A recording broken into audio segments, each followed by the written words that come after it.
जो मुख्य मुद्दा है वो ये कि वर्तमान में हमारे पास जो फोक बचा है उस फोक को संभालने की, या वो लोग, अब फोक का ये है कि फोक शब्द आप किसके साथ जोड़ दीजिए, यहाँ लोर की बात चल रही है तो हम फोक लोर का मतलब लोक साहित्य से लेते हैं, हालांकि लोकगीत भी उसका मतलब होता है।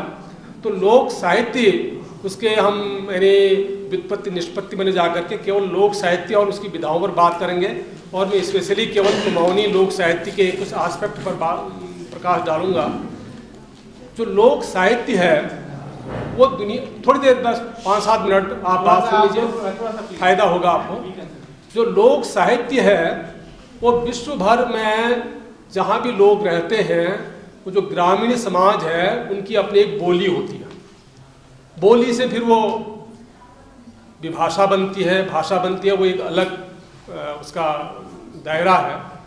तो जो लोक साहित्य का संबंध है वो हर समाज की अपनी जो बोली होती है, जिसको हम बोली भाषा भी कहते हैं, उसमें वो समाज जो आदिम अवस्था से चला आ रहा है वो समाज अपनी भावनाओं की अभिव्यक्ति कहीं गाने के रूप में, कहीं गाथाओं के रूप में, कहीं जागर के रूप में, या कहीं लोक नृत्य के रूप में, लोक संगीत के रूप में, जो कुछ भी वो जिसको हम अपड़ समाज कहते हैं, जो शहरी समाज से बहुत दूर है, जिसमें शहरी समाज का वो परिष्करण अभी तक नहीं आया हुआ है, तो एक बिल्कुल यानी जो सहज उसकी अभिव्यक्ति होती है, उसको जो अपनी स्थानीय भाषा में करता है उसको हम लोक साहित्य कहते हैं। अब लोक साहित्य जैसा मैंने बताया कि कोई भी एक समाज है, उसे लोक का मतलब तो पूरा मानव मात्र से है, लेकिन यहाँ पर लोक जो है वो केवल ग्रामीण समाज के अर्थ में रूढ़ हो चुका है। और उससे भी पहले अगर हम आप देखें तो ग्रामीण समाज तो तब भी थोड़ा सा सभ्य समाज है, लेकिन उससे पहले थोड़ा पहले की स्थिति देखें, जो आदिवासी समाज है तो उसको आज हम आदिवासी लोकगीत, लोक संगीत ऐसा हम कहते हैं, वो उससे पहले की स्थिति है। लेकिन जो आदिवासी है, जब मनुष्य ने यहाँ जन्म लिया तो आदिवासी जो मनुष्य था उसके जो आदिम संस्कार हैं, जो काम, क्रोध, मद, लोभ, मोह, तमाम ये जो मानवीय सहज प्रवृत्तियां हैं, मूल प्रवृत्तियां हैं, वो तो उस आदिम मानव में भी हैं। थोड़ा परिष्कार होकर के ग्रामीण आदमी में आया, जो गाँव में रहता है, उसके बाद थोड़ा और परिष्कृत होकर के और थोड़ा सा यानी जिसको हम कहते हैं कि कन्फाइंड तरीके से वो शहरी समाज में आया। तो वो चीज़ जो आदिम मानव में जो भी भावनाएं थी, वो सारी भावनाएं तो हम में परंपरागत रूप से हैं ही हैं, क्योंकि हम भी मूल रूप में एक अपने आप को एक सभ्य जानवर कह सकते हैं।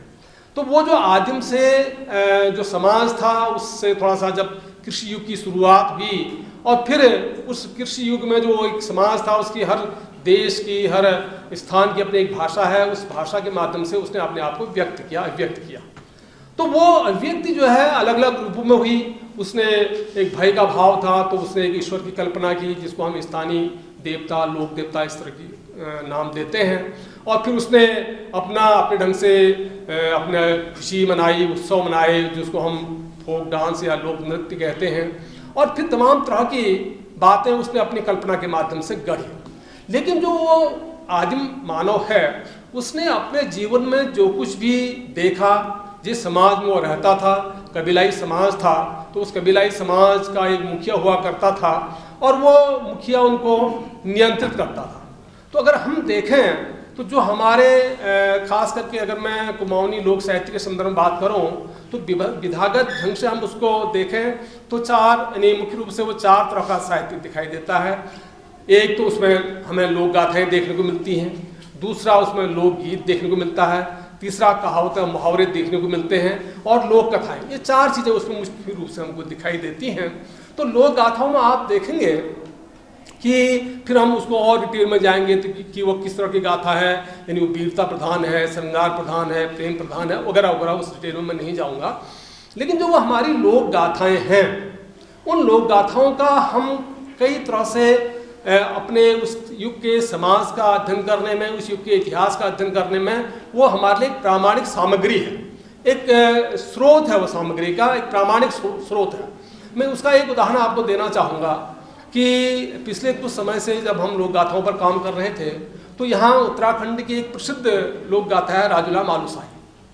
और उस राजुला मालूशाही उसके कई वर्जन हैं और उस राजुला मालूशाही को विदेशी लोग ले गए और प्रोफेसर माइजनर ने वहाँ जा कर के उसको एडिट किया और उसके यानी कुमाऊनी, हिंदी, जर्मन और अंग्रेजी इतने वर्जन में वो वहाँ से जर्मनी से छपी है।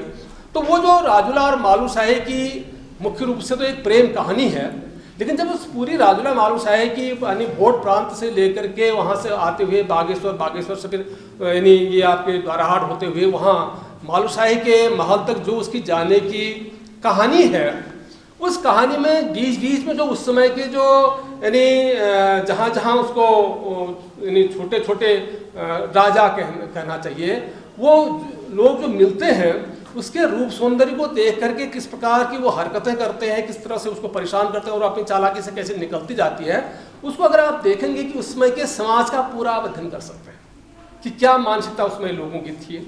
और उसमें जो अंत में जाकर के एक बूढ़ा जो है वो 80 साल का बूढ़ा वो भी देख करके उसको जो है यानी मोहित हो जाता है, उससे शादी का प्रस्ताव रखता है। खैर वो एक लंबी कहानी है, तो एक पूरा उसमें एक मनोवैज्ञानिक इतिहास भी है।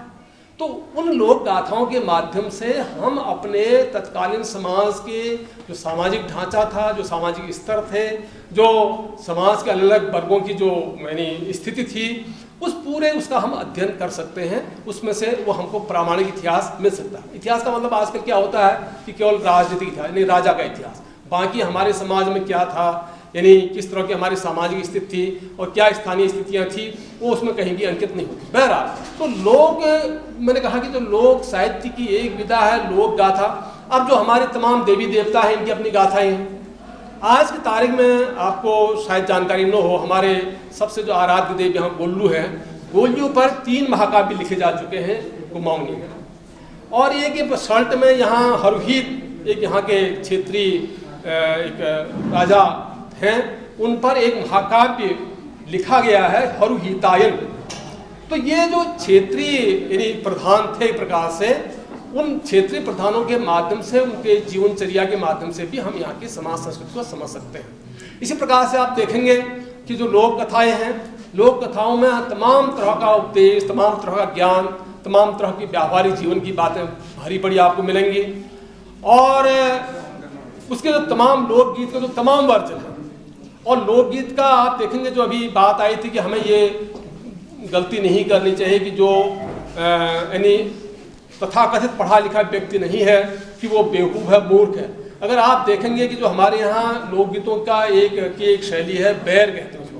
बैर का मतलब होता है तर्क प्रधान गीत। नंदा देवी में आपने देखा होगा पुराने बुजुर्ग, अब उसकी परंपरा धीरे धीरे खत्म हो रही है, जब वो आपस में गीतात्मक यानी ढंग से तर्क वितर्क करते हैं, इस तरह की बातें वो उसमें ले आते हैं कि अच्छों का दिमाग चकरा जाता है।